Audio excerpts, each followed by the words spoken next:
handle the truth. The Denise Simon Experience. The Truth Matrix. Vetting, exposing, drilling down to the truth.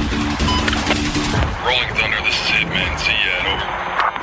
Hitman, this is Rolling Thunder. Seat out. The Denise Simon Experience. Exposing politics, lies, demagoguery, spin, fraud. Grid to suppress. Mike Charlie, 4 tree 5, 9er 2 1. Grid to mark. Mike Charlie, 4 7 tree 9er 8 9er out. Promoting individual situational awareness. Question, probe, notice, ask why. Mark smoke on the deck. 2 rounds HEPT. Gas TOT 5-3.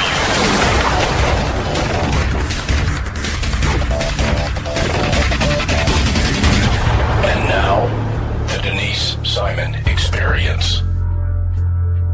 Hey there, ladies and gentlemen. Welcome to the Denise Simon Experience. Very happy that you could be with us. I'd like to give a big shout out to our digital flagship, talkamericaradio.us, and to our terrestrial flagship, WDDQ, Talk 92.1 FM, serving South Georgia. So we're very happy that we have their airtime and their support. It's been a very wonderful relationship. And with that, ladies and gentlemen, please join me in welcoming William Hazelgrove. He's a previous guest, a very accomplished author, national bestsellers, I might add. And he was kind enough to reach out to me about a week or so ago and send me his most recent book, which is on organized crime, the World's Fair.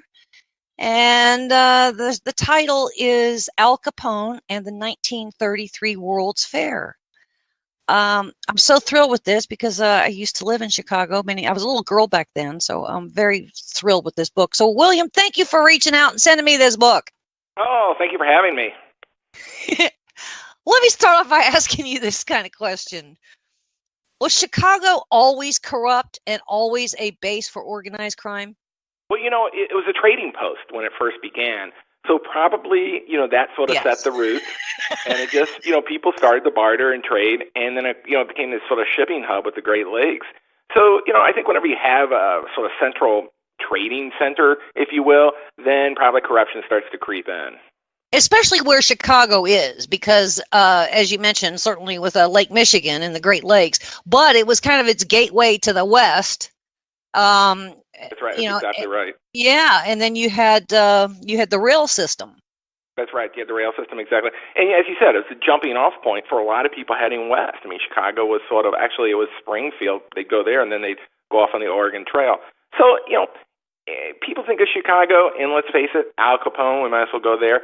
He was the guy. And today, you can go anywhere in the world and say Al Capone, I don't care where it is, China, Malaysia, whatever, and they'll go bang, bang. Chicago. They just do. And it's still a bang, bang, Chicago. Right, exactly. And so, the point is that, this guy, and this is what's fascinating. Okay, this is from, the 1920s. And today, this is, mass media was just beginning. Today, he is as famous as any other icon in America. When you think about that in terms of name recognition, it's pretty amazing. The other component in this, and it's something that, what we just chatted about with Chicago is something that's permeated through its history. It didn't just fall into history books because it just continued through Chicago. But one thing that did fall by the wayside, sadly so, and I would think with the technology revolution that we're having now, is the World's Fair. Those used to be amazing, spectacular events, and they have just gone down into the history books. Yeah, exactly right. And as you said, it's because people can do things. Well, let's go back to the 1893 fair, made famous by Devil in the White City. That's the first fair they had in Chicago. And, and it was a big Beaux Arts fair, which means basically Chicago is trying to say we have culture and all these other things. Well, 40 years later, after that fair, Chicago decides to do it again. But what's different? We're in the Great Depression. You have Al Capone. St. Valentine's Day Massacre is in 1929. 7 men are gunned down. the people in Chicago, the mayor and everybody's freaking out. They're like, nobody's going to come to this fair unless we get rid of Capone. Now, the title is Al Capone and the 33 World's Fair. The reason I call it that is because they're linked. They had to get rid of him, or they couldn't, or nobody would come to this fair. Yeah. Forget that it's the Great Depression. They don't have any money. They're like, how are we going to pull this thing off? Crime Exactly. Now, you probably saw The Untouchables, right? Oh, yeah. Okay. I mean, you still always want to see The Untouchables. That's right. I mean, it's like, there's Elliot Ness and everybody else, getting Capone. Well, that whole story's made up. Shucks. Yes. A guy named William Fraley wrote that story when he bumped into Elliot Ness. Elliot Ness was a drinker. He was, an alcoholic, a depressive. He was a Treasury agent, but there was no untouchable gang. But William Fraley in the 50s made this thing up, sold it to television, and then, of course, they sold it to the movies. Now, how did they really get Capone? This is where it gets interesting. In Chicago, 6 millionaires band together. Their name were the Secret Six. Yeah, and the Secret Six hired their own police force to get Capone. Now, here's an interesting thing. We have this Rand woman. Yes. Now, what is her genesis? Is she the old Rand Corporation, Rand McNally, or just Rand? No, not at all. Okay. Sally Rand her real name is Harriet Helen Beck. She's from the Ozarks. Poor girl, decides she wants to become famous, runs off, believe it or not, with the circus, with the carnival, comes back a few times, finally makes it to Hollywood, hooks up with Cecil B. DeMille. Cecil B. DeMille actually puts her in like 20 films, silent films. She is a star. She is headed that way. What happens? The talkies come in. A Birth of a Nation brings the talkies in. They do a sound test. She has a horrible lisp. DeMille gets rid of her. She then takes a bus to Chicago with her last money. All right, literally ends up sleeping in alleys and stuff, trying to find a job. Finally, there's a tryout at the Paramount. So she goes to a secondhand store, sees these 2 huge ostrich feathers. Right, grabs them, goes to the tryout. Her costume doesn't fit. The woman next to her says, "Well, just go on naked." So she does, and uses the ostrich feathers to sort of cover herself up. Right there, the Paramount hires her. Well, Sally Rand knows there is this World's Fair coming. This is a great scene. Okay, so the World's Fair is coming. Sally Rand wants to be part of this thing, right? She has to be part of it because she wants to be famous again. All right. So, but they won't let her. They won't hire her. She can't get near it. So on the opening night of the World's Fair, Sally Rand hires a guy and a white horse. Now the fair takes place on what's called Northerly Island. It's a little island right off the tip of Chicago. It's actually created by the Chicago fire. They pushed all the debris out there and created this man-made island. Okay, Sally gets a boat on this horse, gets on the horse, basically naked, has face paint all over her body, takes the horse, the white horse, to the far side of the island, gets off in the middle of the fair. They're having the opening ceremony. She gallops through the fair, up onto the stage. All these photographers start snapping pictures. Her horse rears up. People think she's part of the World's Fair. She's arrested immediately, but they hire her. From that point on, Sally Rand and her feather dance becomes the #1 draw of the World's Fair. She makes $5,000 a week in Depression-era dollars. Oh, stop it. Mm-hmm. You made this up. No, it's true. You believe it? No, I don't. I lived 6 years in Chicago. I'm actually working up a proposal to write a book about her, too, because nobody's really written about her. And all right, so anyway, let's talk more about Sally Rand. So Sally Rand becomes the feather dancer at the World's Fair. You can go on YouTube and watch her dance, okay? And then after the World's Fair, she goes, back to Hollywood, makes a few movies, but still doesn't really click in Hollywood. Then she goes on the road for the rest of her life. And, sort of that, bunch of divorces, gets sued a bunch of times, always getting arrested for indecency. In the end, Sammy Davis Jr. has to give her $10,000 when she gets ill, because she's broke and living, in a very small home and stuff. I mean, so, it's sort of the rags to riches story, and then, of course, back down again. But she, again, like Capone, if you say to a lot of people, Sally Rand, they'll go, oh, let's talk about the name, because you asked about that. Cecil, her real name is, okay, like I say, Harriet Beck. Cecil B. DeMille goes, you know what? That's not going to work. He looks around his office and sees an atlas. He goes, Rand. Yeah, okay. Sally Rand. That's where her name came from. Well, as a little anecdote, and I normally don't do this in interviews, I left Chicago, God, I forget what year, 63 or something. So I was quite young. Anyway, there was a big, huge shopping center that went up. And at the time, it was the largest shopping center under one roof in the world. And it was called Randhurst. Oh, yeah, right. And I just always wondered after I read this in your book if there was some connection there. So if you write about Sally Rand, you'll have to check out and see if Randhurst had anything to do with that. Yeah, I mean, she's a fascinating character because she's really America's first sex symbol. And I mean, she was doing this dance, at a time when, America was pretty buttoned down. Now, the World's Fair had a definite vice side to it, the 33 Fair. You could get the equivalent of lap dances and things like that.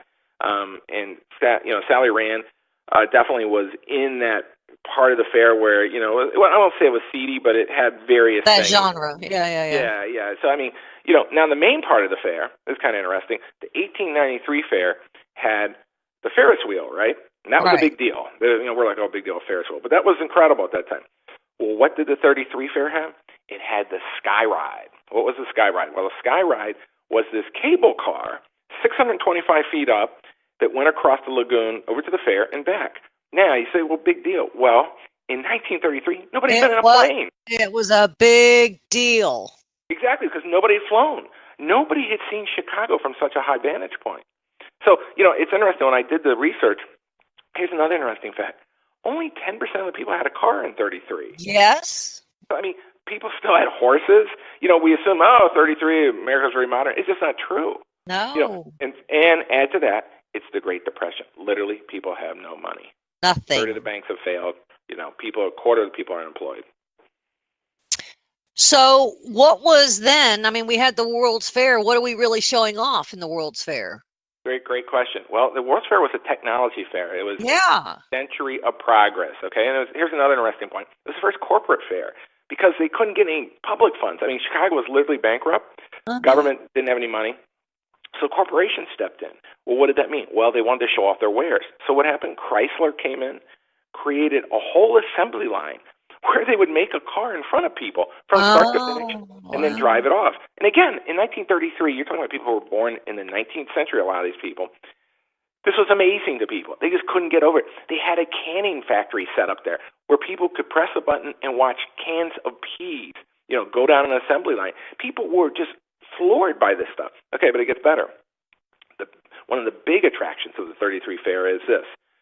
You can make a long-distance call. Okay, and you think, all right, so, well, in 1933, this wasn't a reality, okay? I mean, very few people could call across the country, but you could go into the fair, and they had it on a speaker, and you could call your aunt whatever in San Francisco and talk to her. And people were just amazed by this. And boy, it was expensive, wasn't it? Oh, God, yeah. And also, technology-wise, it was very tricky. You had to go through all these switchboards, all this other stuff. So it wasn't like you picked up your phone and said, I'm going to call Uncle Jeb down in, Florida. It just didn't happen. But, generally speaking, you were on a local switchboard, so you called around your local area. And here's what's really fascinating. At the 33 Fair, they had television. Very crude, but you could go into a room, and they had this enormous machine that was a camera, and it would shoot an image, very grainy, gray image of you into another room, into a screen. And people were like, oh, my God, this is the future. People don't even know what to think about this. But, again, it's technology. Also to neon. Neon we take for granted. This was a big new thing. And the fair did all these crazy things with neon that nobody had ever done before. The lights were incredible. They used more power than Madison, Wisconsin used. Okay, I mean, they basically built a city on the lakefront with plumbing, fire department, police department, you name it. They had all their own facilities. And again, they had to bring in all the water, all the electricity. And, again, they had this neon that people they would bend these tubes and everything and to emulate waterfalls and stuff. And people had never seen things like this. It's just, again, it's technology, the century of progress.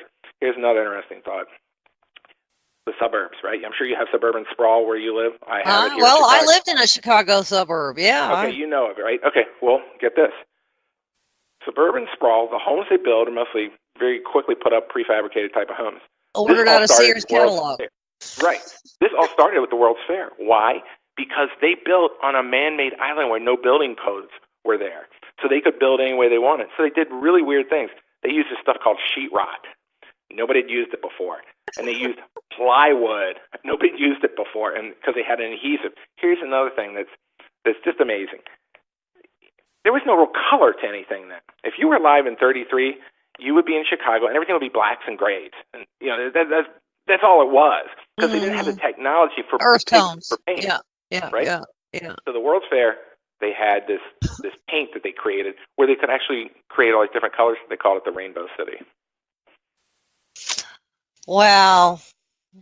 That was just too cool. That was, you just did an audio documentary.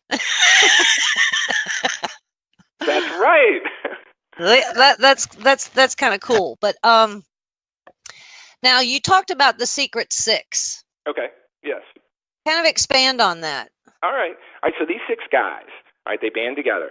Now, there's certain things we take for granted for law enforcement now, but law enforcement then didn't do any of the things we do. What am I talking about? A witness protection program. Why did Capone rule Chicago? And I mean, he ruled it like a third world country. The reason he ruled it was because everybody would testify against him and end up dead. Okay? So nobody would. All right? But what did the Secret Six do? They got people who would testify against him, and you know what they did with them? They put them on steamers and sent them down to South America to wait. All right, what is that? That's a witness protection program. It was the first in the country. Nobody had done anything like that before. So now they could finally, then they would bring the witness in to testify, and then they'd send them back down to South America. So for the first time, people could testify against the mob. What else did they do? They created a speakeasy that was theirs, and it was just a place where they could gather information. Again, we take this for granted. We have informants, we have people that pose as drug dealers and stuff like that now. But nobody had done things like that. Okay, the police weren't doing these things, but the Secret Six did. They also created their own gangsters, guys that were, would get into Capone's mob and get close to him and get information. Again, this is very innovative. They had like 40 detectives working for them, and they didn't only get Capone. And let's talk about how they got Capone. It's kind of interesting. Capone, they could not get on murder. They couldn't get him for any of the big stuff. And at this time, believe it or not, Denise, most people didn't pay their income taxes. Income tax was sort of almost a voluntary thing. It was this sort of loosey-goosey system that they couldn't really enforce. So a lot of people just didn't pay. Well, Capone didn't pay either, but it was a law in the books. So what they did was, they were like, this guy makes money. They had a really hard time, but they finally found an accountant of his, again, sent him down to South America, and they found a ledger that showed him getting money. So they basically proved that he received like about $250,000 and never paid on it.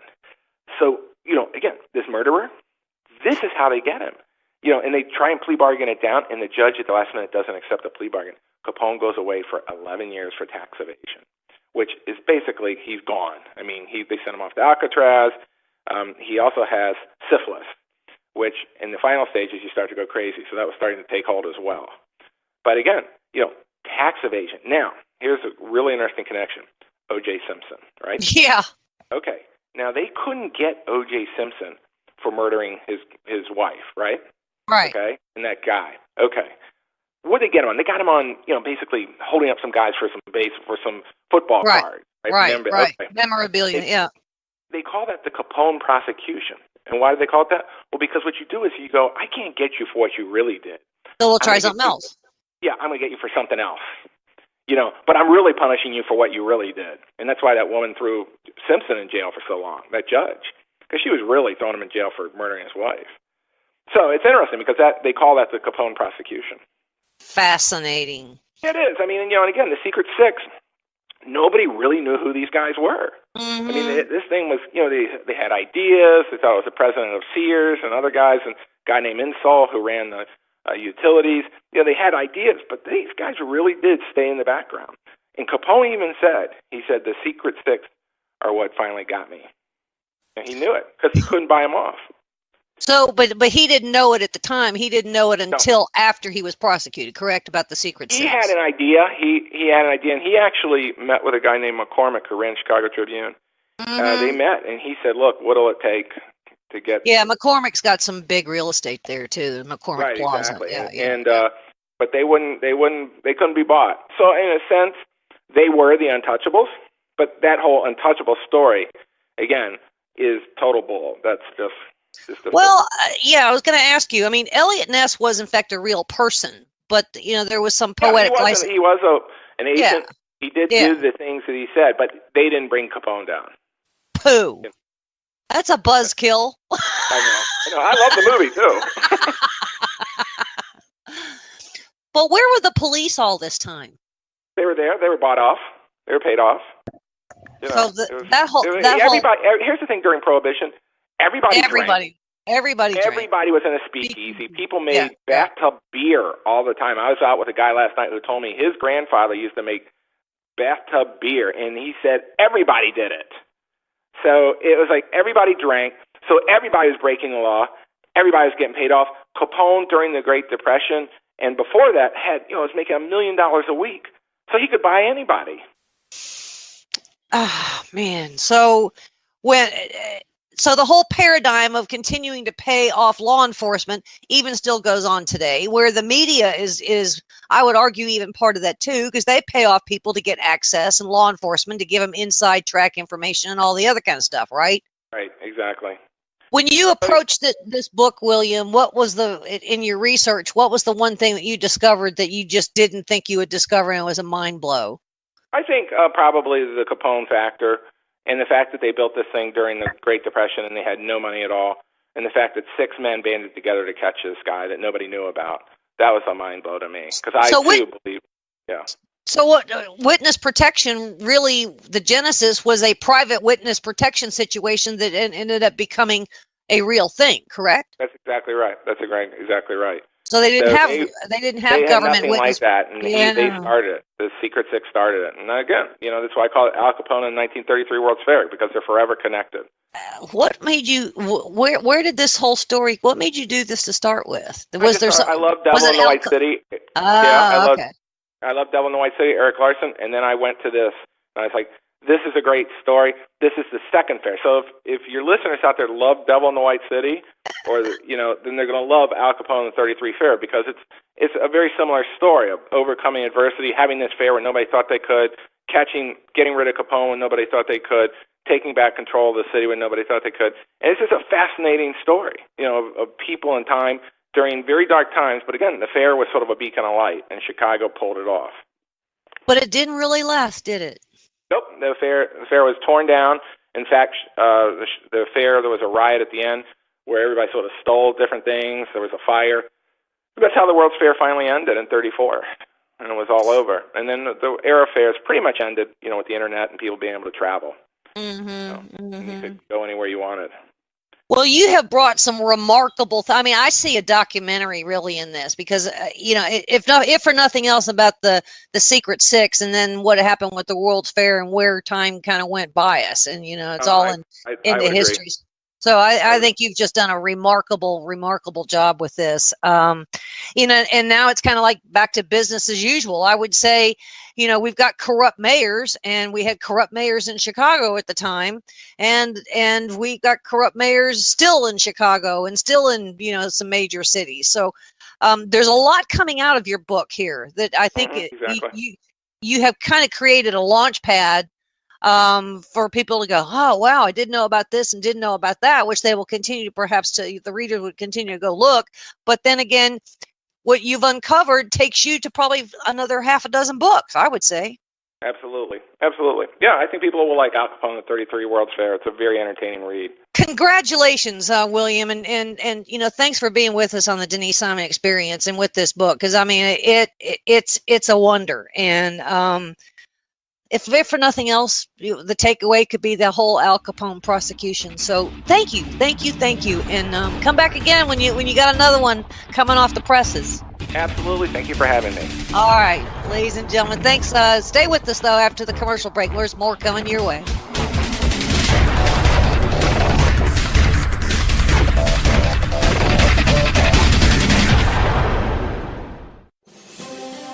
Donald Trump came to Washington vowing to drain the swamp and make government work for the American people.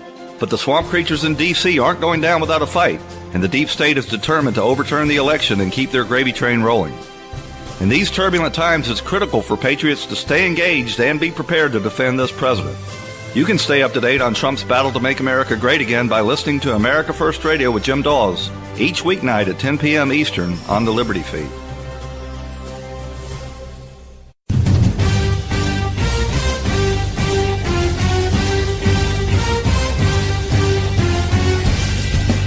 This is Don Newen, co-host of the Drive Time Sit Rep. Join me as I call in to my Intel analyst, Denise Simon, for my daily situation report, or Sit Rep, the Drive Time Sit Rep. Check talkamericaradio.us for more information and show times.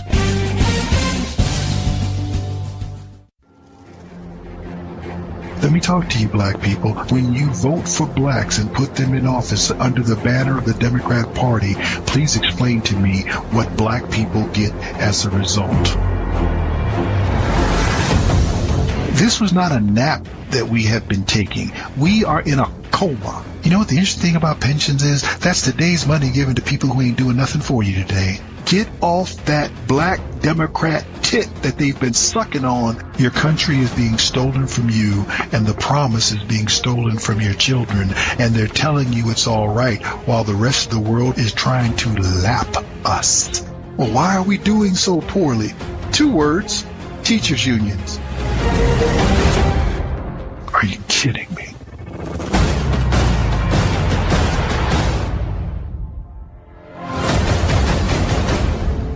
Black Man Thinking, Monday nights, 9 p.m. Hi, it's Mark Walters from Armed American Radio. You know, for nearly a decade, I've been educating, informing, and entertaining responsibly armed Americans. And during that time together, we've shared some ups and downs, haven't we? Trump's election saved our Supreme Court and no doubt the future of our gun rights for now. But now is not the time to lay down. The enemies of freedom are well-funded and more determined than ever. To keep up with the state of your gun rights, make sure to tune in to Armed American Radio right here on Talk America Radio, the new dominant voice in conservative talk radio. Hi, this is Donna Fiducia, co-host of Cowboy Logic Radio. For 28 years, I was in the mainstream media, most recently as an anchor at the Fox News Channel. No more. Ladies and gentlemen, the mainstream media has completely failed the American people. Radio networks like Talk America Radio will not fail you. Radio shows like Cowboy Logic Radio will not fail you. Check out the entire roster of over 60 weekly radio shows by visiting talkamericaradio.us. That's talkamericaradio.us.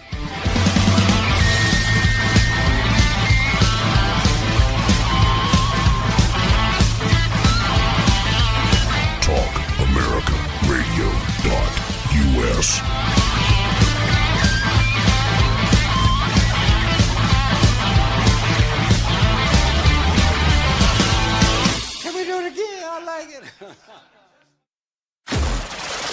ATA Digital Dallas.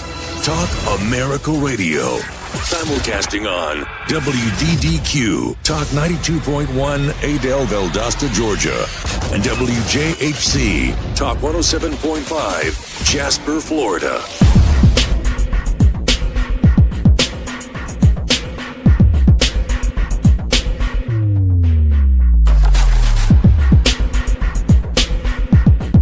Hey there, ladies and gentlemen. Thanks for staying with us here on the Denise Simon Experience.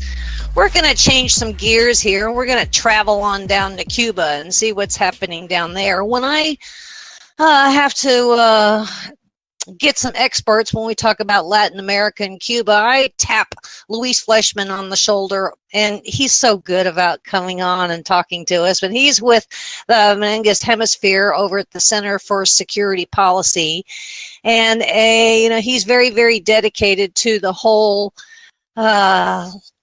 Latin American policy between the United States and all countries south of us. So, Luis, thanks for being with us here on the Denise Simon Experience. A pleasure to be here, Denise, and like always, it is a pleasure for me to be here, and I'm glad when you call me to speak at your program. Thank you. We've got some interesting things that are happening here with Cuba, and because we've got all these other kind of weird disasters that are happening and whatnot, we're not paying, I would say, enough attention to what is happening in Cuba. And the one thing that's particularly interesting, Luis, is this sonic/acoustic attack weapons that began in August, which was still the Obama administration. And we're hearing that the Cubans are cooperating with the United States on this investigation, such that I think, over almost 2 dozen, if not 2 dozen, Americans have been affected, and I would say stoutly affected by whatever this weapon was and or is, because I hear that it's still going on.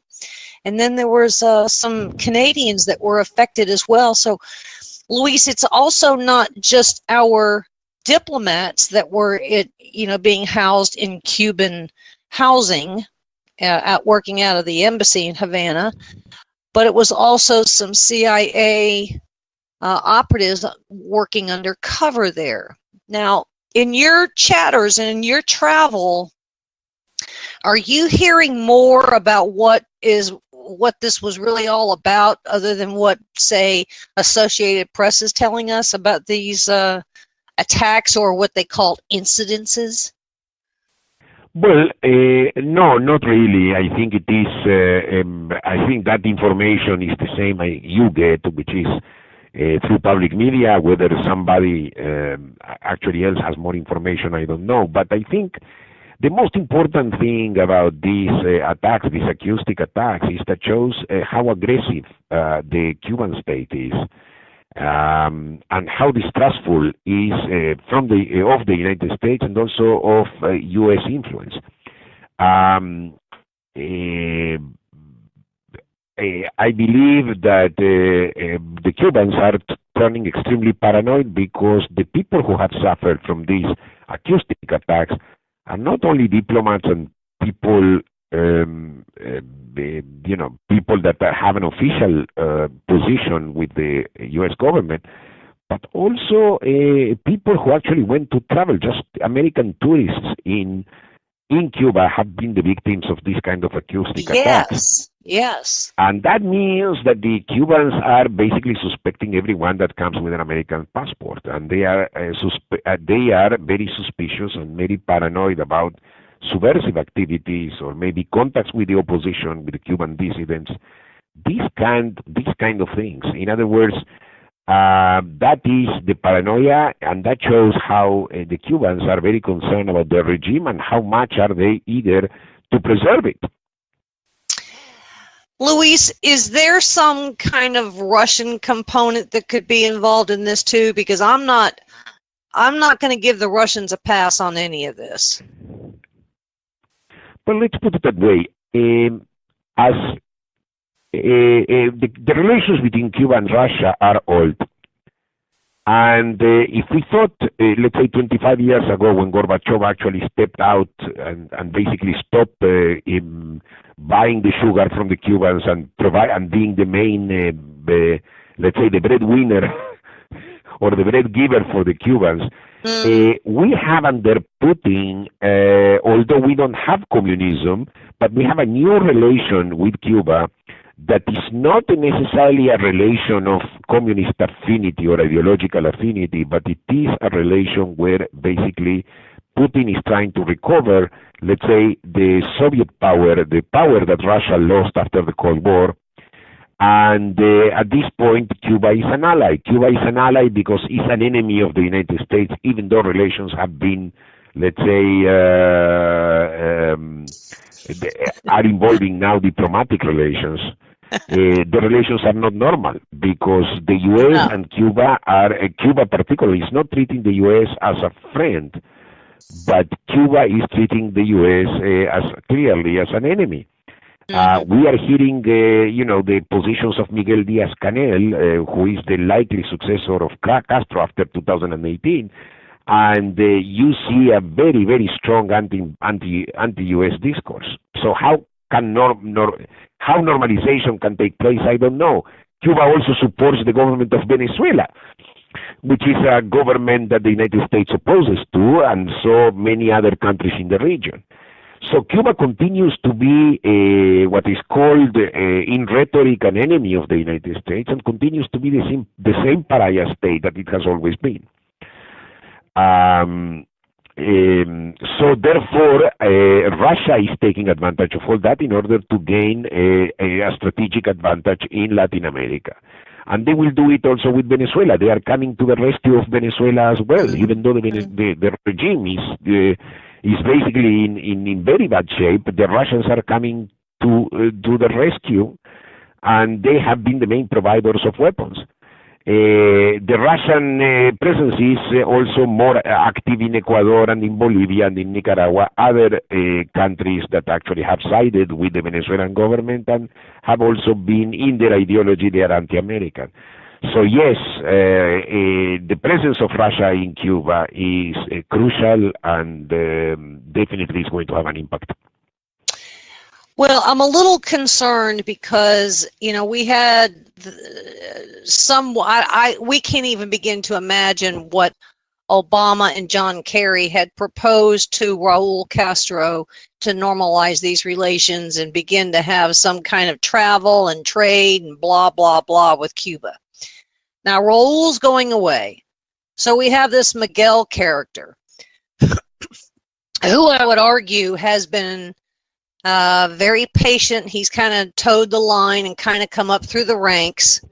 And I think he is just as bad, if not worse, than the Castro brothers, because he hasn't given any indication that he wants to pursue the normalized relations, whatever that definition is, with the United States. In other words, I think that maybe he has taken a look at what what moves Trump has made or decisions that he has made, and he's going to say, okay, I'm going to dig in my heels too. So I would imagine here in the next 20 months or so that whatever we got going on with Cuba is gonna implode. Is that an overstatement, Luis? Well, with regard to the new, to the successor, Miguel Díaz-Canel, that you just mentioned, he is often portrayed as a moderate politician. And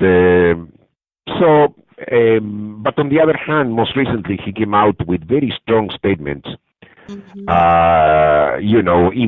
the figure of Che Guevara, talking against Cuban dissidents, talking about independent media, talking about the fact that European countries and the United States are supporting subversion. In other words, at this point, it is not clear whether all this talk is in order to basically assure or secure his position after Castro is gone, or that's who he is. Now, he, on the other hand, can be another Gorbachev. That's a possibility. I'm not ruling that out. Namely, somebody that, being young, the guy was born in 1960, was born with the revolution. He's now almost 60 years old, I would say 58 years old, 57 years old. In other words, he understands the hardships of Cuba, and maybe he will make a shift. That's a possibility, but I wouldn't count on that. I think there is a strong security apparatus and the military that has been benefiting tremendously from the regime. The entire state bureaucracy actually has benefited from the regime. And I do not know to what extent, if he appears as too moderate, to what extent he will get enough support. Maybe yes, maybe not. And the other thing is that as long as Raul Castro is alive, because remember, Raul Castro claimed that he will leave in 2018. But after 2018, he will continue to be alive unless he dies, obviously, exactly. Exactly. And as long as a dictator like that is alive, changes are very unlikely. Remember, even when these dictators are very sick and unable to function, there is no change until they die, because they have generated such fear that even when they are sick and they are crippled, let's say, they still have tremendous power. And we have seen that with Stalin, who was sick before he died, and with Francisco Franco. It was not until they died that there was kind of a revision of the regime or their policies. So I don't see a solution in the short term. Not at all. I don't either. And I would say that there's some kind of a doctrine that has probably come out of Moscow that has been provided to Maduro in Venezuela, because he just recently visited Moscow. And and I would say that that same doctrine has been shared with the Castros / Miguel's Canal, that this is where you need to go. We could be patient. But this is how we're going to set the table, and these are the activities we're going to use. And I think that is really what is happening here. It's kind of like they're firing a few shots across the bow of the United States just to kind of get a reaction, but they're going to stick to it. I mean, we have to trust what they're doing, especially when we sent home some Cuban diplomats. We just said, okay, we're pulling some of ours out and we're dismissing some of yours. We're expelling some of yours. And, that raised some red flags when that happened because of these acoustic sonic attacks, whatever they may be.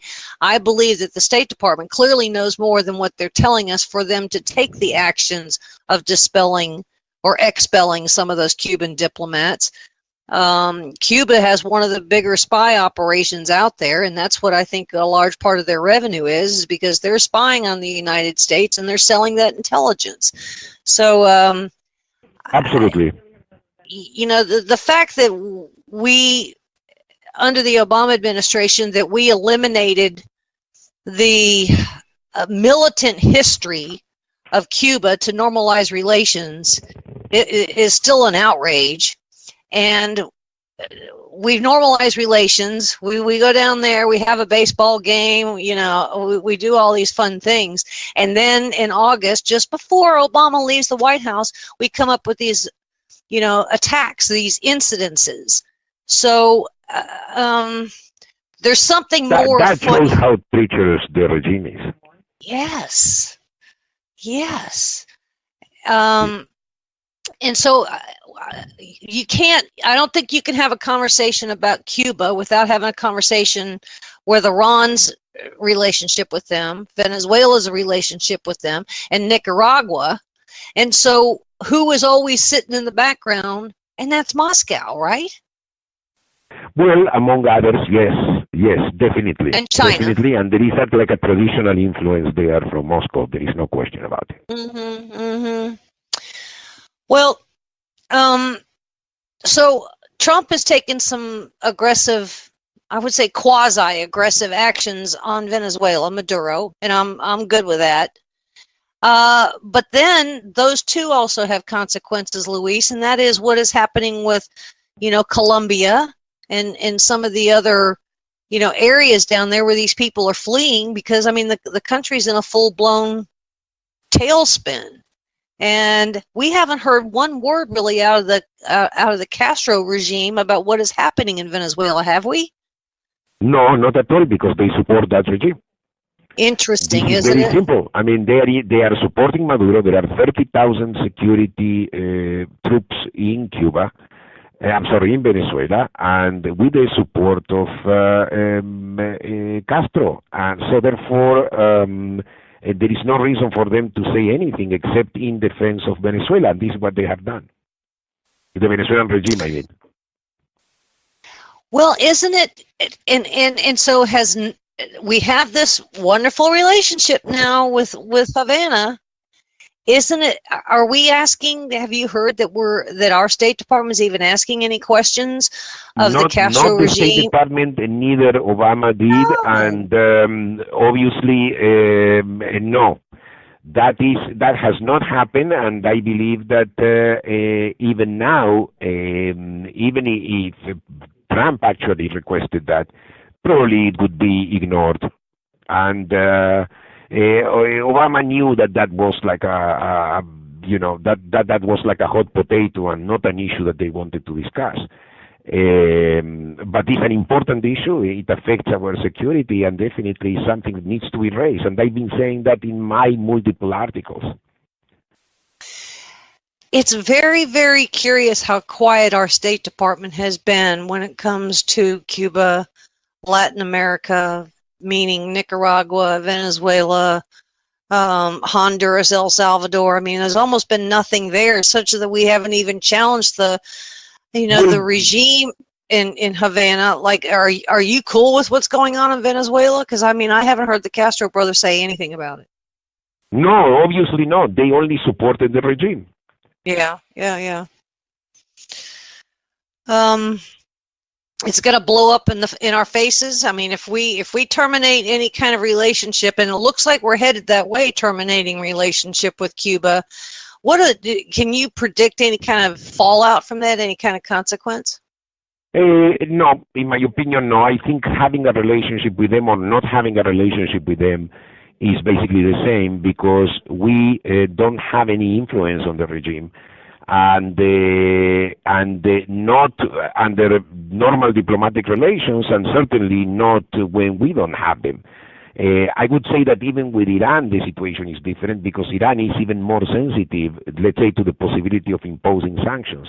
With Cuba, that doesn't make a difference. They have lived with that for a long time, and they don't mind continue to live like that. I mean, the Iranians, I think, care more about it. So I believe there is no difference between one thing and the other, between having or not having a relationship.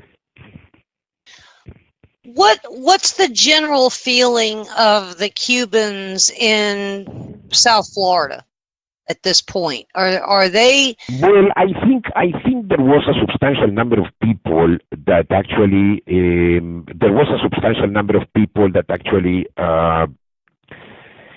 supported the normalization process at one point. But I think what I'm hearing today, and by the way, I don't have any scientific basis except the fact that I talk to many Cubans, and is that they have been pretty disappointed by the fact that there has not been progress with the political prisoners, but the fact that Cuba continues to support the Venezuelan regime, but the fact that nothing is really moving that there is no reciprocity in that relation. So I think a lot of Cubans are coming back to the old conception, saying, well, now we gave them an opportunity, and basically we now see the true colors of the regime. Yeah, they failed. That's what I'm hearing more and more. I think the enthusiasm that the normalization initiative taken by Obama actually had almost 3 years ago now, is not the same enthusiasm even among those who supported that move. Well, the relationship with Cuba is going to go one of two directions, and I don't see it getting any better. And certainly with these sonic acoustic attacks, I don't know that the mystery is going to be solved. I mean, we send an awful lot of FBI people down there. We've got CIA working there undercover, and it can only go south as far as I'm concerned. And it's I would say that yes, as you know, but two things need to happen. One is the death of Raúl, and secondly, a change in whoever takes over the reins of government, whether it's Díaz-Canel or whoever takes the reins of government. Mm-hmm. That's the only conditions. But while Castro is alive, nothing is going to change, whether he is in power or he isn't. Mm-hmm. Mm-hmm. Well, we have clearly an Iranian influence. We have a Middle Eastern influence that happens in Cuba, and then we obviously have a Russian influence. All of those are adversarial to the United States. Our State Department, I don't think, has done a good enough job to begin to sell what the United States is really all about. I think we've done a lousy public relations effort when it comes to Latin America. Absolutely, and now we don't even have enough appointments by the administration in the State Department that deal with Latin America. I mean, we don't have enough appointments almost on anything in the State Department. And that's another problem, which I believe we discussed last time. I mean, if they don't appoint people and professionals, because I understand that there is a mood where President Trump believes that the experts actually don't count, that the experts have made only mistakes. Well, The experts may have made mistakes. I'm not saying that they haven't. Sure. But on the other hand, they are the ones that know the situation, and they are the ones that also did a lot of good, not just mistakes. So if President Trump continues to delay these appointments only because this and that person criticize him, I think basically they are emptying. We don't have a structure for a good foreign policy, and the people that are going to remain as the most influential are precisely those bureaucrats in the State Department that have conducted themselves in the same way all along.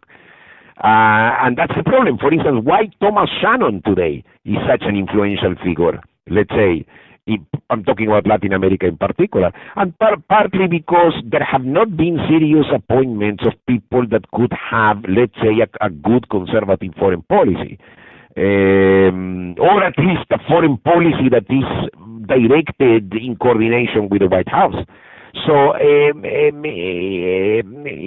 any event, I mean, I think there is a need for a fundamental change in the conception of the White House at this point, and I think what we need is to provide some sort of independence to whoever, not only to the Secretary of State, but also to the people who actually work under the Secretary of State, to do the things. And I'm not talking about to conduct foreign policy, and I'm not talking about the bureaucrats of always.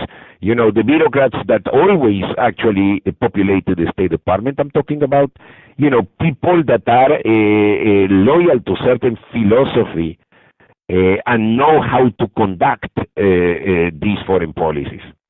It's not happening today. It's an administration that is lacking teeth. Well, and I think you and I can agree that when it comes to a propaganda war, not only are we not losing it, we're not even in it. And we're not doing the public relations marketing we need to be doing globally.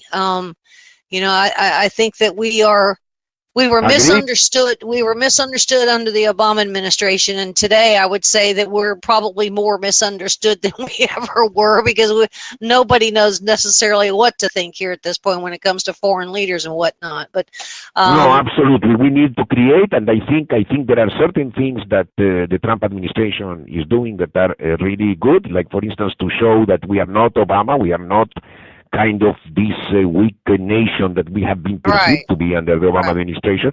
But on the other hand, there is no clear direction in terms of how to implement it, you know. So the president actually maintains us in some sort of suspense. And, you know, we need to basically organize these attitudes. I think in general the instincts of President Trump are good in terms of showing our strength. But then we need a sophisticated foreign policy, and we don't have it. You know, either because the Secretary of State is undermined, or because we don't have enough professionals, or people who are experts. Even from I'm talking about people from the think tanks, or people that actually have the expertise to be able to carry out a conservative policy. So that is what basically is undermining our policy. Thank you, Luis. Thanks for being with us here on the Denise Simon Experience, and come back again soon, because, I mean, it's always a very enlightening exchange that we get to have with you, so we appreciate it. Every time you call me, I will be there for you.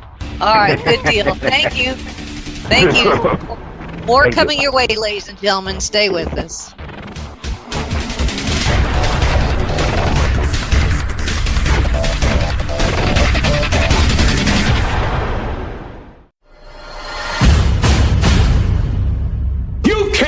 The truth. The Denise Simon Experience. The Truth Matrix. Vetting, exposing, drilling down to the truth. Rolling Thunder, this is Hitman. Seat over. Hitman, this is Rolling Thunder. Seat out. The Denise Simon Experience. Exposing politics, lies, demagoguery, spin, fraud. Grid to suppress, Mike Charlie, 4 tree 5, 9er 2-1. Grid to mark, Mike Charlie, 4-7 tree 9er, 8-9er, out. Promoting individual situational awareness. Question, probe, notice, ask why. Mark smoke on the deck, 2 rounds HEPT, cast TOT 5-3.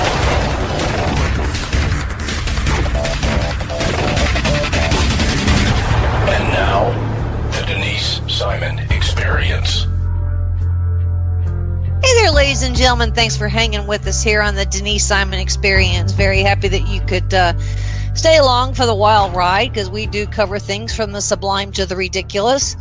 And I've got a previous guest with us who I've come to honor his work, mostly because he's been in the belly of the beast and he's out of government, but he's still fighting the good fight on our behalf. And that is certainly when it comes to national security and the safety of the American people. And that's Philip Haney. Now, I'm sure you guys remember Philip, because he was the Department of Homeland Security whistleblower.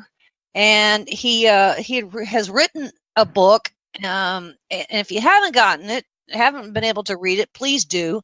It is, if you see something, say nothing.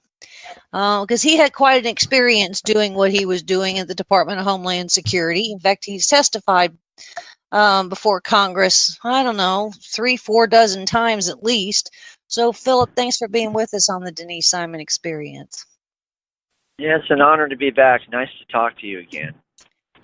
You are the consummate investigator. You don't let anything go until you yourself are absolutely satisfied, and then you present it to everybody that not only will listen but has to listen.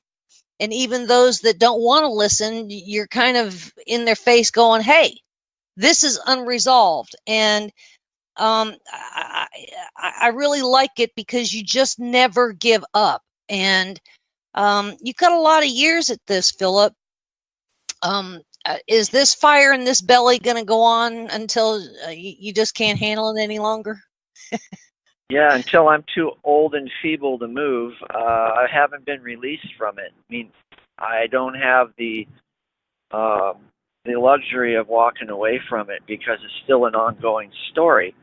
I can't just turn and walk away from it. And I'm bound and determined to do all that I can to find somebody in Congress, because that's my current chain of command. I don't have a federal law enforcement agency as a chain of command. I have Congress now. So even this week, I'm going to be going back to D.C. again for another round of briefings with members of Congress to see if I can share with them the information that I've received in the last year and a half related to the group of individuals that were connected to the San Bernardino shootings. It's still going on. So no, I intend to continue with it until we see this thing through, whatever that takes. So I'm in it for the duration. Good. Thank you. And I'm going to tap you on the shoulder from time to time and kind of get a situation report from you. But, Philip, I was just kind of looking, at a couple of these people that have been involved in activities, certainly like the San Bernardino shooting. And even in the Imam Awan IT guys in Congress, we seem to have a common denominator here, and that's Pakistan. And we have these crazy relationships with visas and cultural exchange programs and all this other kind of nutty stuff that we do with Pakistan. And, some of these weird people end up here in the United States, and they're either directed or they gravitate to some of these mosques where I would say they're infused with more militancy. Did I get some of that right? You got it all right. And yay! That's been my operating premise for some time now, is that these people are not our friends, even though we call them allies. For example, let's just start with the most basic observation that Pakistan is a mortal enemy of India, which is supposed to also be our ally. So how do we become friends and allies of two countries that are mortal enemies of each other? And the reason why Pakistan is a mortal enemy of India is not over a political difference, it's over the intention of implementation of Sharia law to basically turn Pakistan India into a Sharia compliant country. And this has been going on since really 1948 in the Gandhi movie, when they were partitioned into East Pakistan, West Pakistan, and India in the middle. It used to all be India. Now we have Pakistan, India, and Bangladesh. Bangladesh and Pakistan are both Muslim majority countries. Mm-hmm. By the way, there's a new form of Al-Qaeda that's emerged. This is one of the things that I learned when I was in Israel just a couple of weeks ago. The new organization, which you can look up, is called Al-Qaeda of the Indian subcontinent. Right. And the fragments of the original Al-Qaeda, which we think of associated with Osama bin Laden, was actually made up of 5 individuals, leaders, and 12 different affiliated organizations that formed a coalition called Al-Qaeda. Of course, that original structure doesn't really exist in that original format. Meanwhile, we have another organization that came up called ISIS, which is not merely 5 individuals and 12 organizations, but probably 50 individuals and about 35 to 45 different affiliated Muslim jihadi groups all over the world. Pieces of the original one and pieces of the second, meaning ISIS, have now coalesced into a third organization called Al-Qaeda of the Indian subcontinent. And their coalition encompasses the entire area of Afghanistan, Pakistan, India, Bangladesh, and Myanmar, which we've been hearing a lot in the news lately because of the Rohingya people. Mm-hmm. We need to understand that the Rohingyas are an ethnic group that are actually native to Bangladesh, and that what they're trying to do is what they try to do in so many other countries, is create an enclave, a Sharia-compliant state within a state, which then grows out and subverts the majority culture, in this case Burma or Myanmar, and implements Sharia law, which is always their goal. So you've got a new organization that's bigger than any of the previous 2 ever were. And it's going to be like a gravitational force, like a sun in the middle of a solar system, that's going to pull jihadi fighters from all over the world into the Indian subcontinent. So why is that important? What bearing does that have on what we do here in America? Well, the President and the State Department and the Department of Defense just announced a new Afghanistan policy, didn't they? Yes. And now we're going to be sending our military personnel, men and women, into a theater that has just become magnitudes more complex and magnitudes more dangerous. Because ISIS, what we know of as ISIS, has now merged with the Taliban. Correct. And they're working together. So now we have this magnification of forces, of all these other disconnected, if at least it seemed like maybe to some, but have now coalesced into one macro organization that comprises what? A third? Maybe a quarter of the entire world population. That area of the world is densely populated and has become a new gravitational force in the global Islamic movement. Philip, I would argue that the intelligence agencies predicted and gave a summary on what was happening in Pakistan, Afghanistan, Bangladesh and Burma, because we can't forget that Obama in September of 2016 went to Myanmar out of the blue.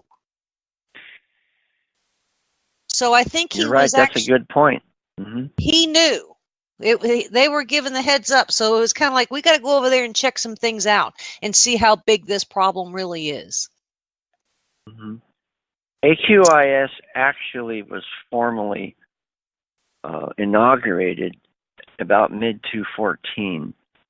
So even though it's been launched for 3 years, plus or minus, it actually didn't really take shape until this summer, when they published a document, a 20-page briefing document called Code of Conduct, which again, they're so helpful.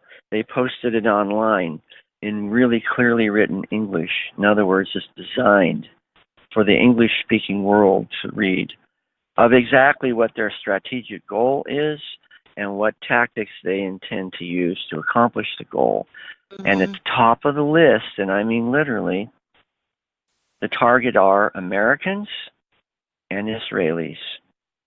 They have plainly stated their intention is to magnify and enlarge the arena that they're operating in and to go after, first and foremost, American and Israeli targets, and then to subvert the governments of those 5 major nations that we just talked about, which goes again back to the Rohingya.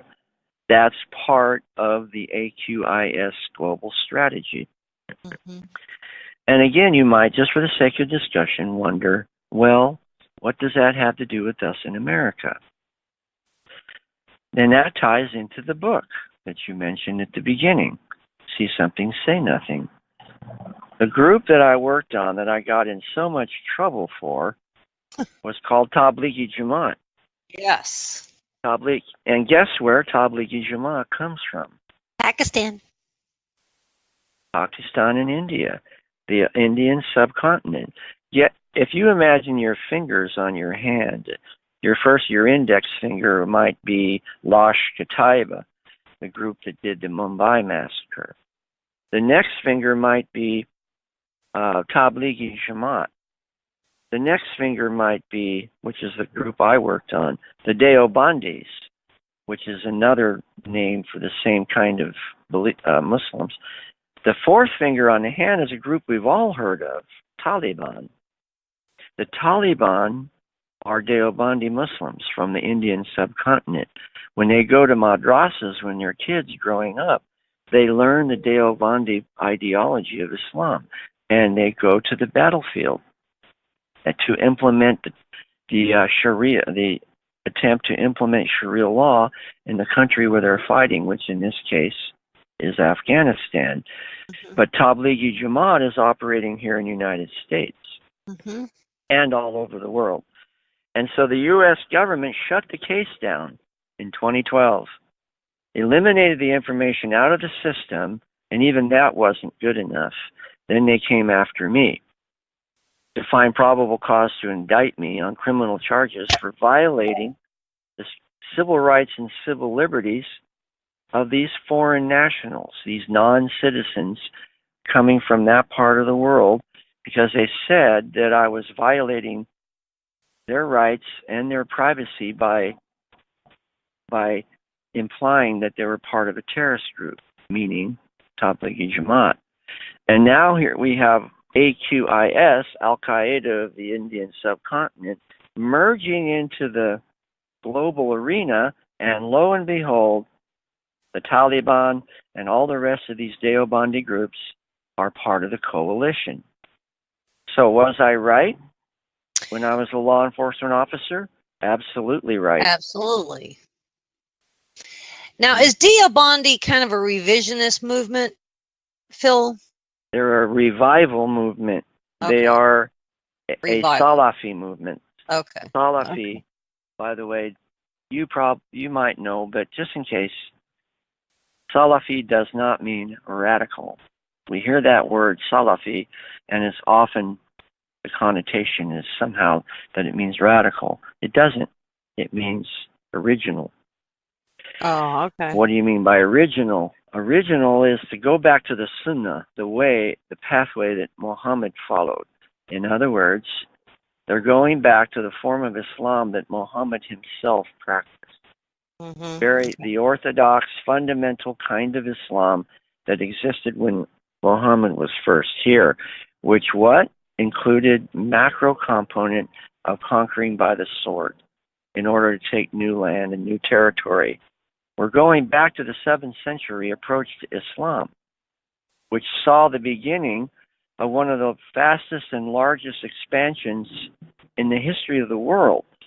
The Islamic Empire encompassed a greater area than the Roman Empire, the Greek Empire, the Medo-Persian Empire, or the Babylonian Empire. It was bigger than all of them. Mm-hmm. And they went within 100 years from Saudi Arabia across the North African continent, jumped the Straits of Gibraltar in the year 711, and were finally stopped by Charles Martel at the Battle of Tours in the year 721. It took them 100 years exactly, actually 90, to go all the way across the whole Mediterranean region and conquer nearly all of the territory in the modern Mediterranean basin. But that was only to the west. They also went to the east. And they went almost as far as China. And that's why the empire of the original Islamic world was bigger than any other historic empire. And now what they're trying to do is the caliphate. And that's why this caliphate movement is so important, because they know that at earlier times in history that they did it once before. And now they're believing that it's time to do it again. And that's what ISIS believes. That's what Boko Haram believes. That's what Hezbollah, Lashkar-e-Taiba, Tablighi Jamaat, Hamas, Rohingyas, the people in the Philippines, and the people operating here in the United States. They all believe the same basic thing: to extend the influence of Islam and the implementation of Sharia until all the world submits to the will of Allah.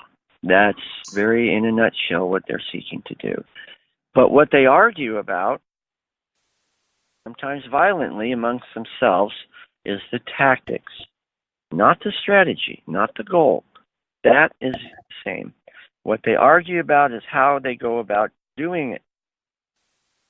Muslim Brotherhood, for example, does what I call saturation. Water into a sponge, like a picture of a sponge floating on a pool of water. Up comes the water into the sponge from the bottom up. That's the Muslim Brotherhood's approach. Hamas or Lashkar-e-Taiba or Taliban, they're not satisfied with the pace of the saturation. They want it to go faster. Yeah, so they push on the sponge from above. Mm-hmm. And so they actually work together. Pressure from above, saturation from underneath, and eventually, if nothing is done, the sponge becomes supersaturated.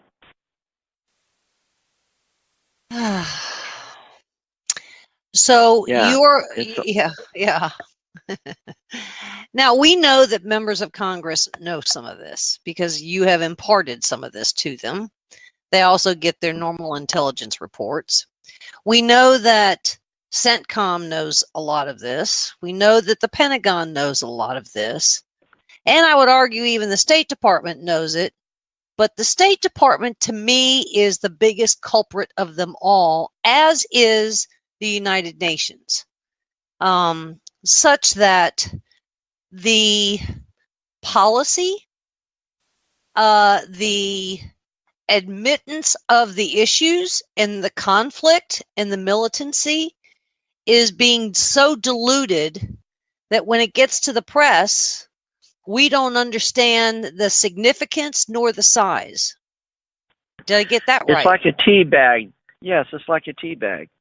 You dip the tea bag in the water so many times, there's no tea flavor left in the tea bag anymore. It's all diluted out.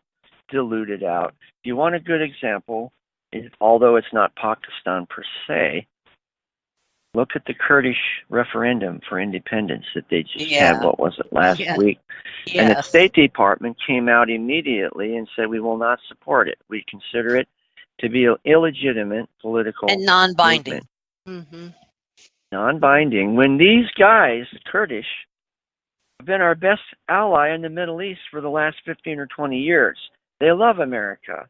Yes, they are Muslim, but they're not the same kind of Muslims as the ones we're talking about like Taliban and Lashkar-e-Taiba, and so what we did is undermined the efforts of our one best true ally in the Middle East. By the way, Kurdish people are spread through Turkey, Syria, Iraq, and Iran. Those borders didn't exist before 1917, after the end of the World War I. So for the last 100 years, the Kurdish people have been split into 4 artificial regions, artificial in terms of lines that were drawn. Mm-hmm. And what they want to do is simply be reconstituted as they were for hundreds, if not thousands of years. And yet we say, no, it's not binding and we don't recognize it. We're succumbing to what Iran is behind and that? Mm-hmm. What's behind it? I'm agreeing with you in your premise, and I think I can tell you the variable. The variable is that Israel supports the Kurdish movement. So if our so-called allies in the region, Turkey, Iran, and whoever else is involved here in this complex situation, hate Israel, therefore they're going to pressure or coerce or influence our foreign policy so that for the sake of some supposed long-term beneficial goal that we have over there, we will refuse to recognize the Kurdish effort because those darn Israelis are involved.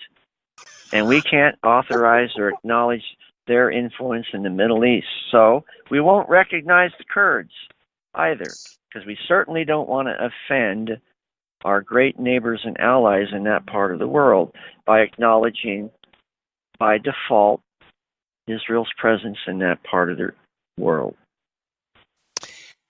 Isn't it just so convoluted that even to try and take piece parts of this, Philip, and solve the problem, it can't really be done, can it? It's festered for so long. It's like trying to take a machine apart while it's still running. Yes. Yeah, Good it's analogy. really difficult to do that. Mm-hmm. But if we really do stand up for democratic principles and the unalienable rights that our Creator endowed us with, and we're trying to set an example for other ethnic groups and countries around the world to follow, then why do we constantly contradict our own values and make concessions and agreements with countries that are our stated enemy? And yet somehow, by appeasing them, we seem to believe, we're talking about the State Department now, remember, that's going to turn out okay. So what do you think the chances are, as according to the new Afghanistan policy, that the Taliban are going to literally come and sit down at the negotiating table with the Americans and find a way to have peace in Afghanistan? Do you really think less than that zero they're going to violate their own code of honor? They've already said they're not going to. No. Plus their newfound coalition with these different jihad groups that are coming in from all over the world. You don't really think they're going to dishonor themselves in front of their own allies and brothers, do you? And come and sit down at the negotiating table? Not a chance. So if that's our platform, then what's the chance of it really actually succeeding? Zero. Ladies and gentlemen. Take the emotion out of it, right? That's exactly right. We've been speaking with Philip Haney, ladies and gentlemen. His book is See Something, Say Nothing, and a man that's always in the fight. Philip, we could talk to you for 2 or 3 more hours, but I don't know if you could tell. You can hear some road noise because the man's on a mission. He's in his vehicle. And thank you for being with us here, Philip, and come back. I'd love to, and I thank you, everyone, for listening. I really do appreciate it. It's important.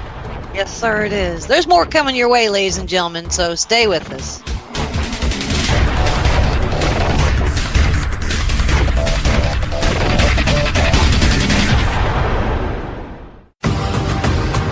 Hi, this is Donna Fiducia. And Don Newen from Cowboy Logic Radio. Ladies and gentlemen, if you don't go to sleep every night completely fatigued, from trying to restore America from the destruction that is taking place? Then you're simply not doing enough. Join us every Tuesday night, 9 p.m. Eastern, for Cowboy Logic Radio. Let the restoration begin.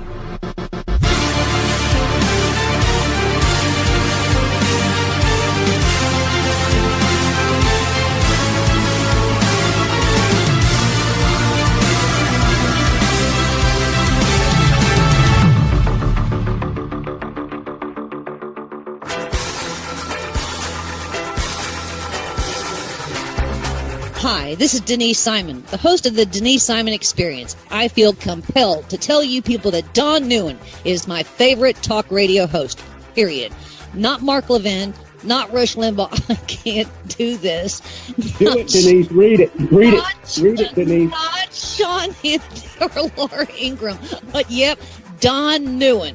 Cowboy Logic Radio is featuring the ever-stellar, highly gifted Don Newen, right here on Talk America Radio.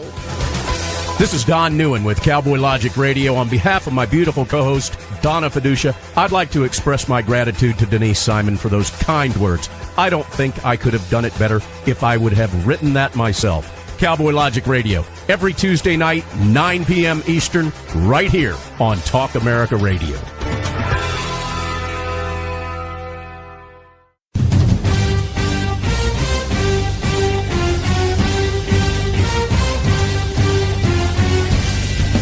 This is Don Newen, co-host of the Drive Time Sit Rep. Join me as I call in to my Intel analyst, Denise Simon, for my daily situation report, or Sit Rep, the Drive Time Sit Rep. Check talkamericaradio.us for more information and show times. KTA Digital Dallas. Talk America Radio. Simulcasting on WDDQ, Talk 92.1, Adel, Valdosta, Georgia, and WJHC, Talk 107.5, Jasper, Florida.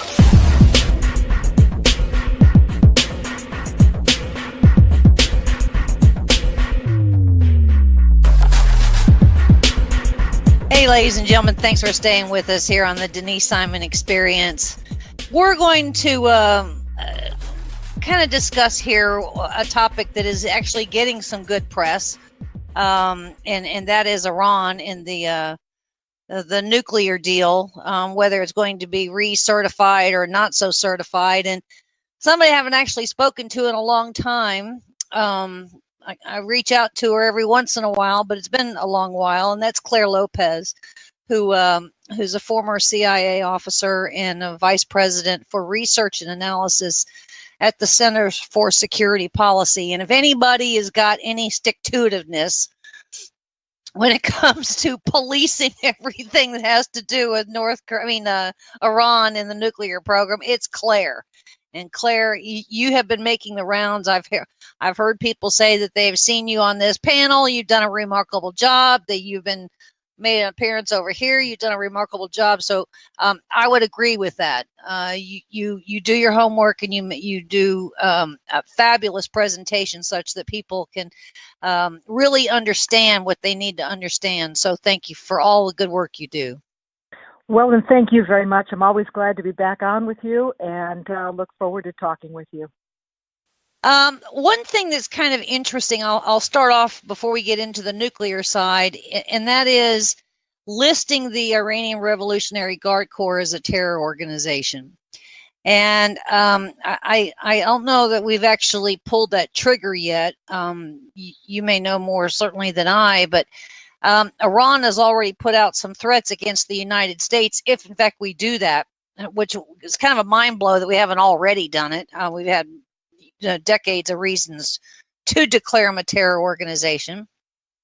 But they want to target our military bases. And then they tell us, hey, the IRGC does great stuff because they're fighting Islamic State in Syria and Iraq. Clare, I'm with you.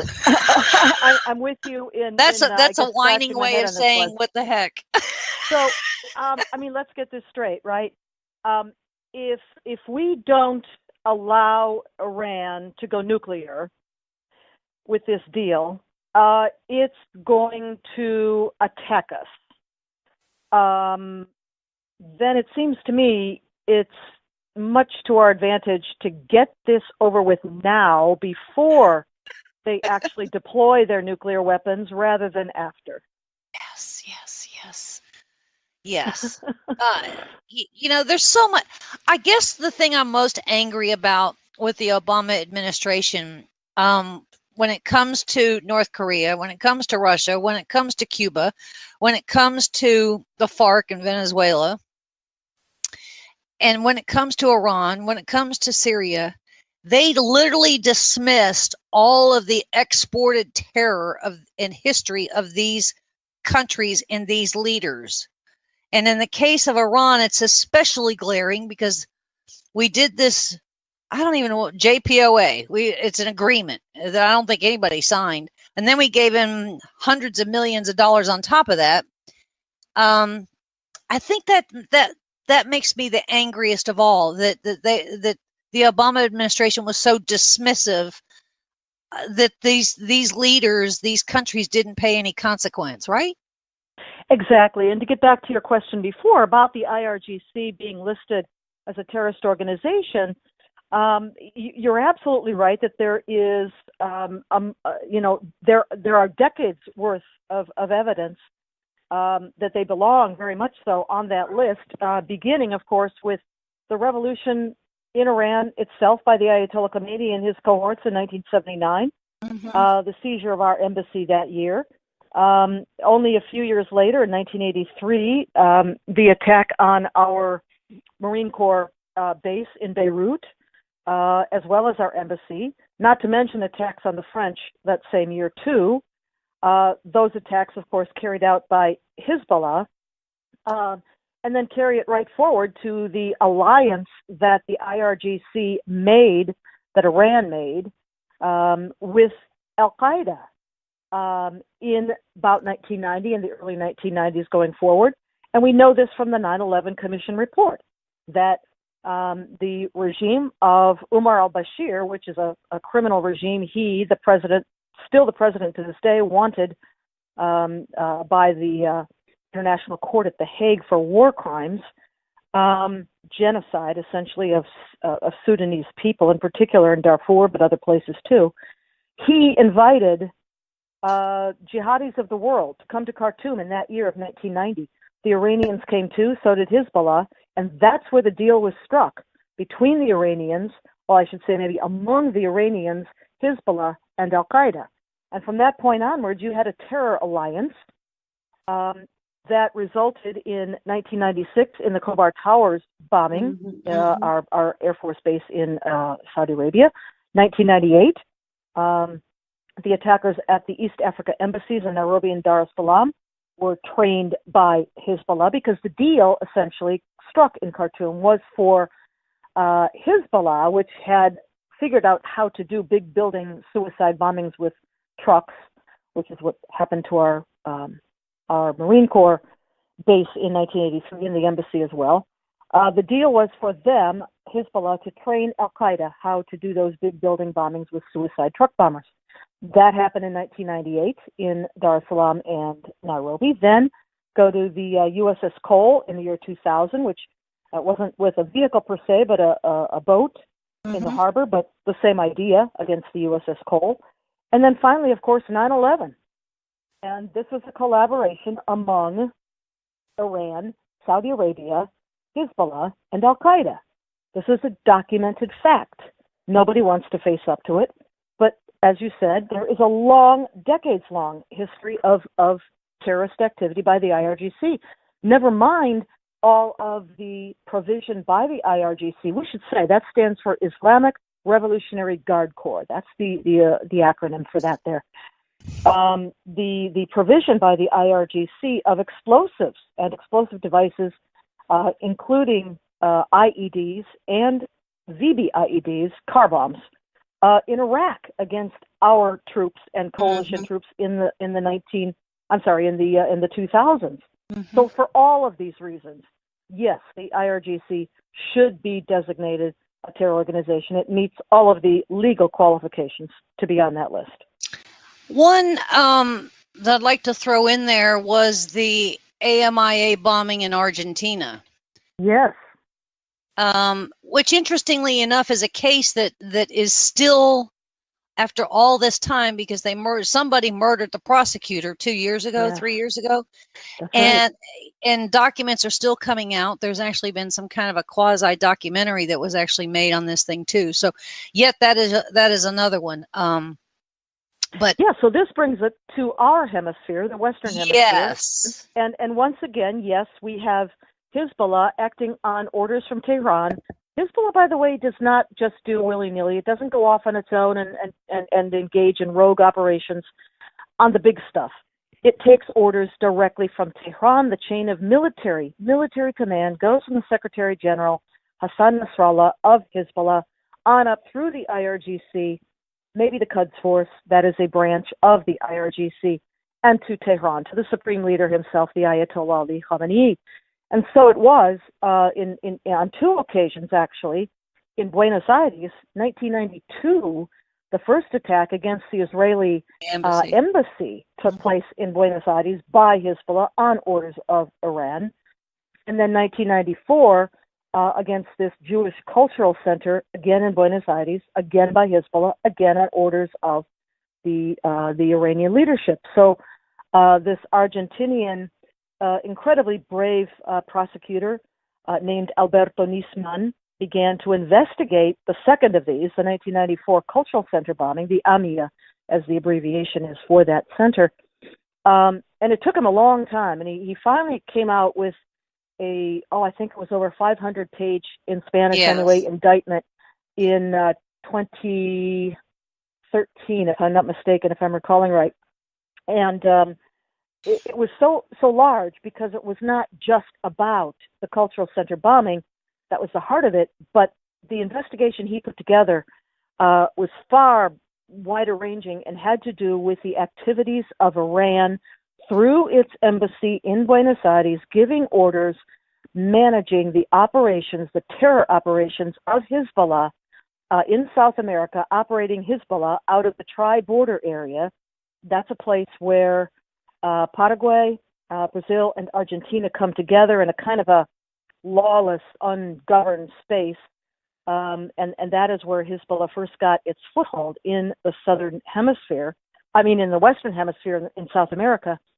And out of which it staged those two attacks, 92 and 94 in Buenos Aires.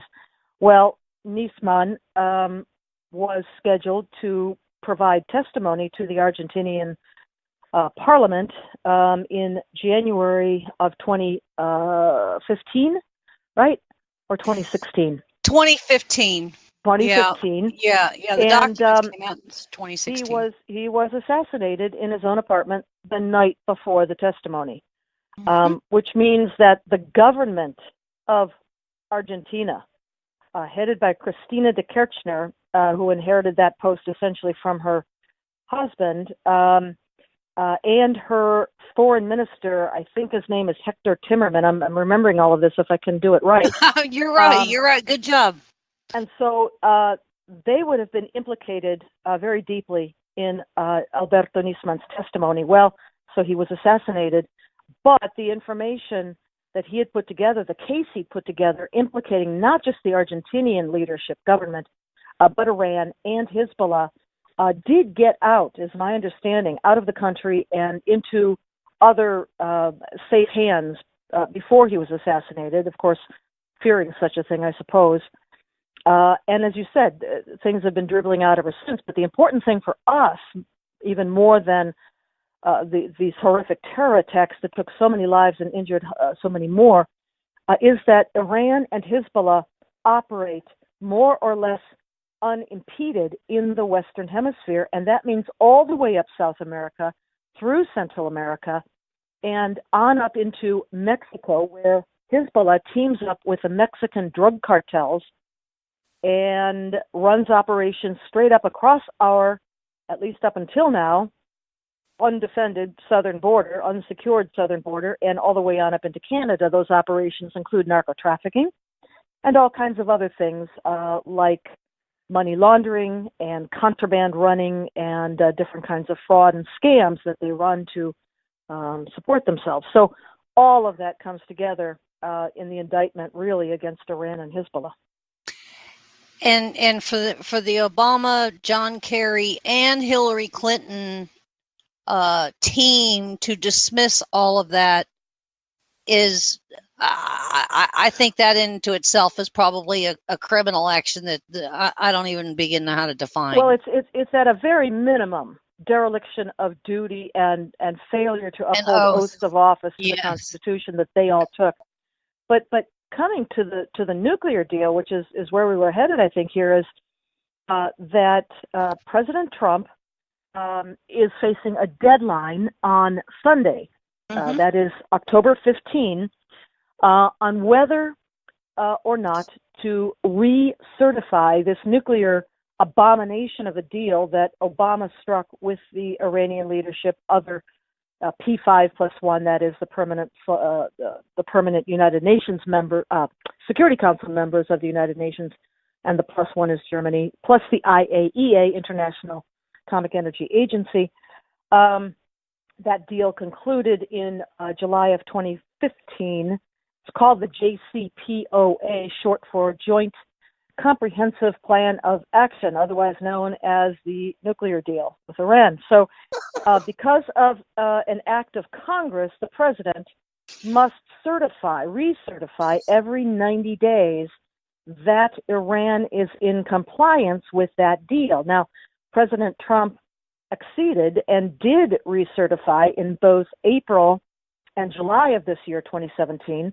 Now comes the third recertification deadline in a few days.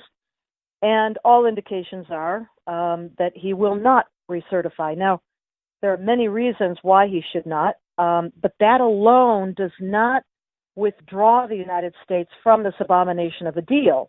There are, just as you said, exactly right, Denise, no signatures on any page of the thing by any party to the thing, but the United States would have to take an additional step, either through Congress by reimposing sanctions, which would be deemed by Iran to violate or to break the agreement, or a statement by the president, a unilateral statement that the United States will withdraw from it. So basically, this deadline coming up in a few days about certification is just the first step.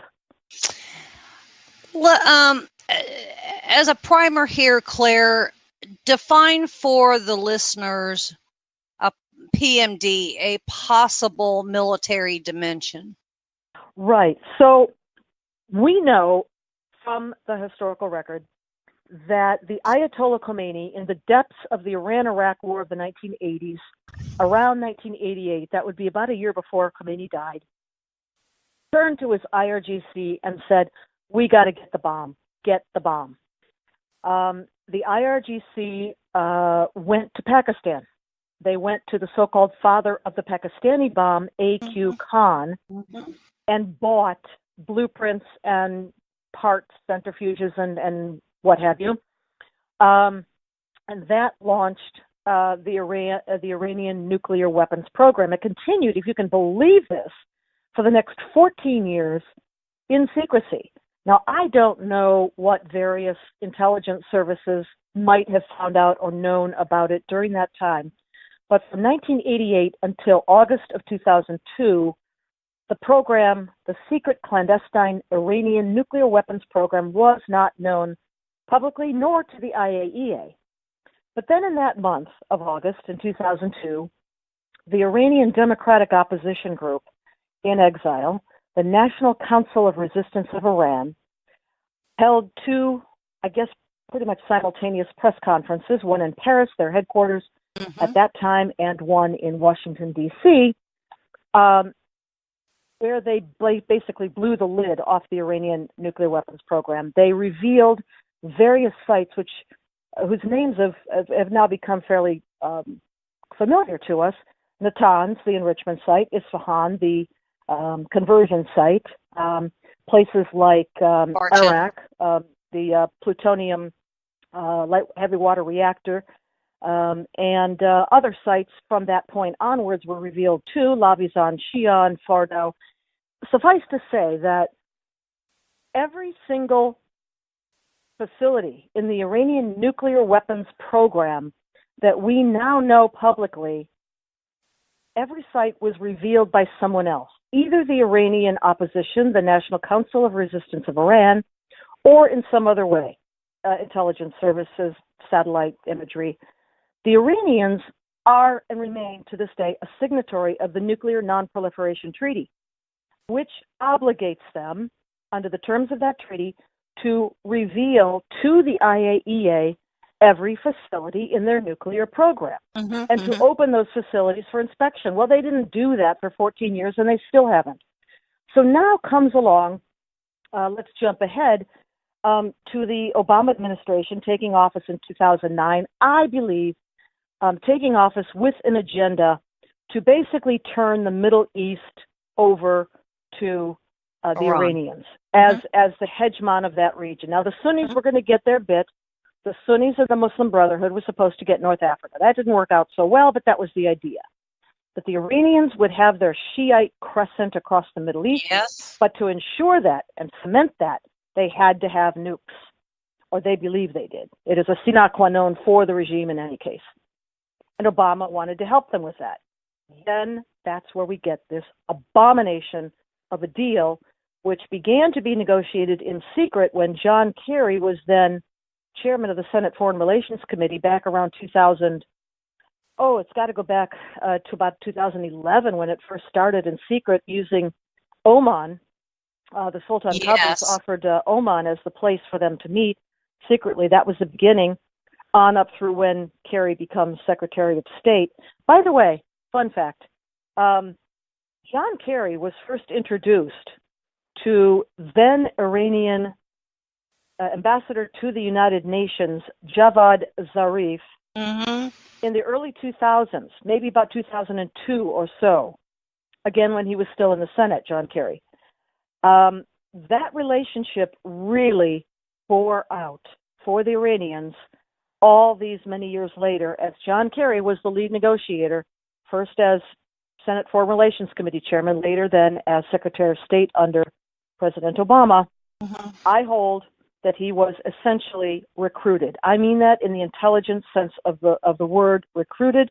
Whether he was witting of that or acquiesced to that or not, I don't know. But he was recruited nevertheless, and the Iranians knew it. I like that little fact. Thank you for that. The JPOA or JCPOA has what is called a Section T, paragraph 82.2, that says a dual-use equipment, multi-point explosive detonation systems. And you mentioned earlier that Iran is supposed to report certain things to the IAEA, but it seems like that little section right there, given the missiles that they're launching and all these other kinds of weird things that they're doing, Section T 82.2 would be a single violation. Did I get that wrong? Okay. Not at all wrong. You are spot on, as usual, of course. Yes, that is a section which very specifically lays out the activities that would be prohibited, specifically because they could be lead-ons to the development of a nuclear weapon. Now, you asked me something a bit ago that I didn't really answer completely, and that was about the possible military dimensions. So the IAEA Governor's Board files quarterly reports about the Iranian nuclear program, and those are posted online at its site, the IAEA, and anyone can read them, and I do read them. And I want to point you and your listeners' attention to one that was published in November 2011. This one was incredibly revealing, I think. And it listed in that report what the IAEA called possible military dimensions, or PMDs for short, of the Iranian nuclear program. Now, keep in mind, there had never been a time, and to this date, there has never been a time when Iran did not have a clandestine nuclear weapons program post-1988. Now, in this list that the November 2011 IAEA report goes into some detail about are things involving the development of nuclear warheads, the development of the explosive charges, or exploding bridge wires, it's sometimes called, or triggers, to set off the implosion sequence of a nuclear weapon and the hemispheres of a nuclear bomb. All sorts of very specific items that clearly indicated at that time, November 2011, the IAEA knew Iran was working on nuclear warheads. Now, those things were supposed to have been resolved before, I guess, what they called implementation date of the JCPOA, the nuclear deal.